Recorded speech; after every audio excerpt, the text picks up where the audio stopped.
Hi prize lord. దేవుని పరిశుద్ధ నామానికి స్తోత్రం కలుగును గాక. ఈరోజు దేవుని వాగ్దానము ఆమోసు గ్రంథము 2వ అధ్యాయము 14వ వచనమును చూద్దామా.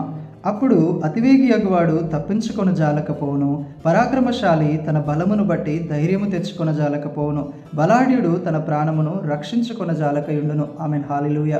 ప్రియమైన వారలారా, ఈరోజు చాలామంది మనం చూసినట్లయితే వారికి ఉన్నటువంటి ఒక బలమును బట్టి, వారికి ఉన్నటువంటి ధైర్యమును బట్టి, వయస్సును బట్టి, హోదాను బట్టి, ఉద్యోగాన్ని బట్టి, లేదా వారు ఉన్నటువంటి పొజిషన్ను బట్టి దేవునికి భయపడక, దేవునికి లోబడక వారి ఇష్టానుసారంగా జీవించేవారుగా ఉంటారు. లంచాలు తీసుకోవడము, వ్యభిచారము చేయడము, ఇష్టానుసారంగా ప్రవర్తించడము, అన్యాయము చేయడము, అక్రమము చేయడము, అబద్ధములు ఆడడము, ఇలాంటివి చేసేవారుగా ఉంటారు. కానీ దేవుని వాక్యం సెలవిస్తుంది, తీర్పు దినం అనేది ఒకటి ఉంది. ఆ తీర్పు దినమున నీవు బలాఢ్యుడవైనా సరే, నీవు అతివేగివైనా సరే, నువ్వు పరాక్రమవంతుడవైనా సరే, నీ పరాక్రమము నిన్ను రక్షించదు, నీ బలము నిన్ను కాపాడదు, నీ వేగము నిన్ను సురక్షితంగా ఉండనివ్వదు.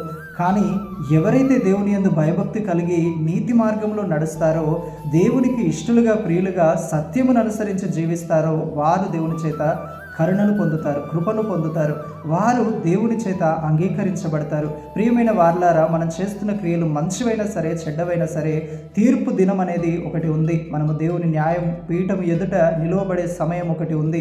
మన క్రియలు చెడ్డవైనా మంచివైనా దానివల్ల మనం ప్రతిఫలం పొందేవారమైనాము.